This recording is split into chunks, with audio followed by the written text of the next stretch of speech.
Welcome to Dastardly Cleverness in the Service of Good. I'm Spencer Critchley. This time, Chapter 6 of The Liberal Backbone. You can find the previous chapters in previous episodes or at dastardlycleverness.com, on the Dastardly Cleverness YouTube channel, or at Substack. Just search there for Spencer Critchley. This chapter is called What Liberals Don't Stand For. Here we go. As we've explored woke left thought in the last few chapters, you may have found yourself nodding in agreement from time to time, or even often. I wouldn't be surprised. Liberals and the woke left see many of the same problems in society, from structural oppression to alienation. And yet, the ideology of the woke left is incompatible with liberalism. We've seen why that is from the perspective of the woke left, which sees liberalism as a form of oppression. In the next chapters, we'll look at it from a liberal point of view. It starts with the very idea of wokeness, as an awakening from illusions or false consciousness. The goal is supposed to be liberation, but to liberals, this kind of liberation can look more like tyranny. It boils down to this: if I'm woke and you're not, I see everything more clearly than you do. I have escaped from the prison of oppressive illusions in which you are still trapped, the illusions that create what Foucault called the carceral state, as in incarceration. That means that if you disagree with me, I may decide your opinions are simply wrong or oppressive. No matter what my motivations, the logic of our relationship is now inherently tyrannical.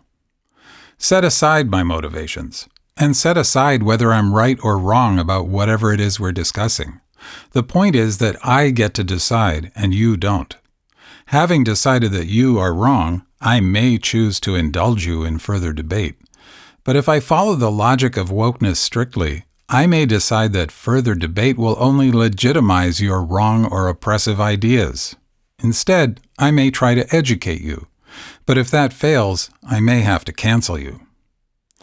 And I can do that in the sincere belief that I'm pursuing liberation, yours and everyone else's, because every time you repeat your wrong or oppressive ideas, you're only strengthening those prison walls.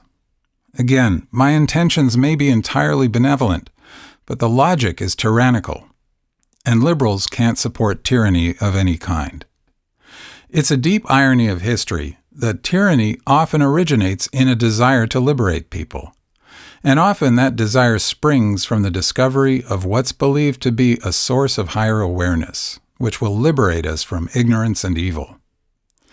Often the source has been divine revelation, as in Christianity, Judaism, or Islam. Often the source is secular, not the one true faith, but the one true theory. A primary example is Plato's theory of the eternal forms of knowledge. In each case, the world we inhabit is revealed as mere appearance. The new awareness awakens us to a higher reality.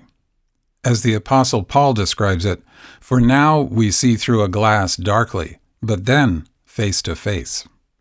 Plato writes, "When the sun shines, the eye sees, and in the intellectual world where truth is, there is sight and light." When someone has an experience of this kind of liberation, they may want to help others have it too. They may conclude that the best way to achieve that is to define the path one must follow to freedom. And it's a short logical step from there to concluding that deviation from this path must not be allowed. Thus, revelation becomes dogma. And liberation becomes tyranny. It's the paradox of liberation, found in many liberationist ideologies. Freedom requires obedience. Jean-Jacques Rousseau captured this paradox in a chilling phrase that he apparently meant sincerely.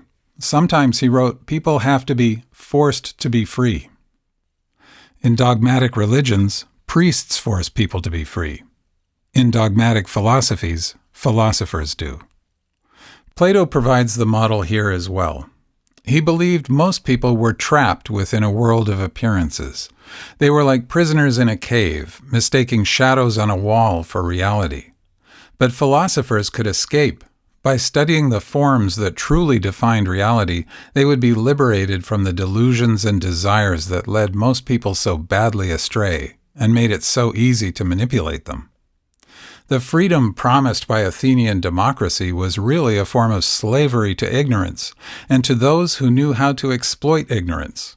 Sophists who were masters of rhetoric divorced from truth, and demagogues who exploited the passions of the mob. Therefore, logically, philosophers should rule. In his book, Republic, Plato describes the ideal society as a dictatorship of philosopher kings.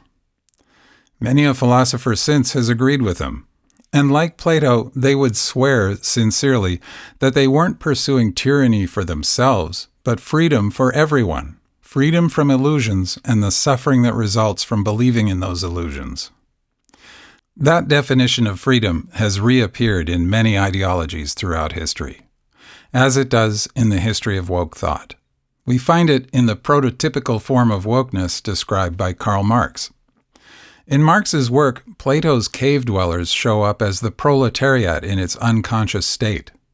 The shadows on the wall are the illusions that make oppression look like inevitable reality.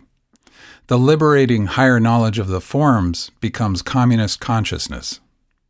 And I'd say there are philosopher kings, too, although Marx would strenuously deny that. He disdained both philosophers and kings as superfluous.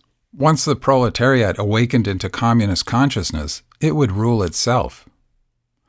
Based on what we've seen in actual communist nations, we might assume that Communist Party officials would rule. Not according to Marx. In the Communist Manifesto, he writes that the communists have no interests separate and apart from those of the workers as a whole. And yet Marx can't escape the paradox of liberation. As experts in Marxism, communist intellectuals know the workers' interests before the workers do. So they're in the position of knowing when the workers have and have not achieved consciousness. A few sentences later, Marx describes why the Communist Party is different from other workers' parties. The communists point out and bring to the front the common interests of the entire proletariat. But in order to do that, they have to know what the common interests of the entire proletariat are, and are not. They will be the judges, and judges have a different rank than the people who stand before them. Marx comes closer to acknowledging this elsewhere in the manifesto. He grants that some workers will never embrace communism. These he calls the lumpenproletariat, or social scum. He predicts they will betray the revolution as a bribed tool of reactionary intrigue. Presumably, someone will need to judge who is a proletarian and who is social scum. Even after the revolution, a temporary dictatorship will be necessary until the revolution is secure. Marx calls it a dictatorship of the proletariat. But some smaller group will have to judge and enforce what the entire proletariat dictates. The true proletariat, not the lumpen proletariat. Philosopher kings again. The anarchist Mikhail Bakunin pointed out this contradiction in his 1873 book, Statehood and Anarchy. Bakunin wrote, "The question arises, if the proletariat is ruling, over whom will it rule? This means that there will remain another proletariat, which will be subordinated to this new domination, this new state." Marx argued back, but unconvincingly in my opinion. You can find that argument in a standard reference, the Marx-Engels Reader. It seems to me the logic is inescapable. If there's a higher awareness that we all should live by, someone has to know what it is, and isn't. Marx argued that everyone would know, once they all became conscious. But in all of history, there's no record of that happening. A doctrine of higher awareness always requires an elect class of guardians of the doctrine, whether they be priests or philosophers. And in practice, in every communist nation, it's turned out that the dictatorship of the proletariat never ends, and that it's always run by an elect who somehow know what the workers really want. In the Soviet Union, the dictatorship of the proletariat became the dictatorship of the Communist Party. Many Marxists have argued that tyranny is the result of the corruption or sabotage of Marxism, not Marxism itself. But when a doctrine defines disagreement as dangerous, its logic points towards tyranny. The consequences aren't always as terrifying as show trials and gulags or inquisitions and holy wars. Most tyranny is petty, not grand, producing not dictators, but dogmatists, as in the dogmatists who insist that every discussion must be framed within woke theory. And let's remember that many good, tolerant people have been inspired by believing they've found a higher form of awareness, whether through religion, philosophy, or otherwise. I've spent a fair bit of time here on the potentially tyrannical influence of Plato, but Plato also gives us Socrates. Socrates insists on asking questions. The risk of tyranny looms when people believe they've found answers, especially if they think they found the answer to all questions. One of the most important characteristics of liberal freedom is that it allows for there to be many answers, or none. The scary thing about that kind of freedom is that it can feel a lot like being lost, and people will do a lot to avoid that feeling. More coming up. Thanks for listening.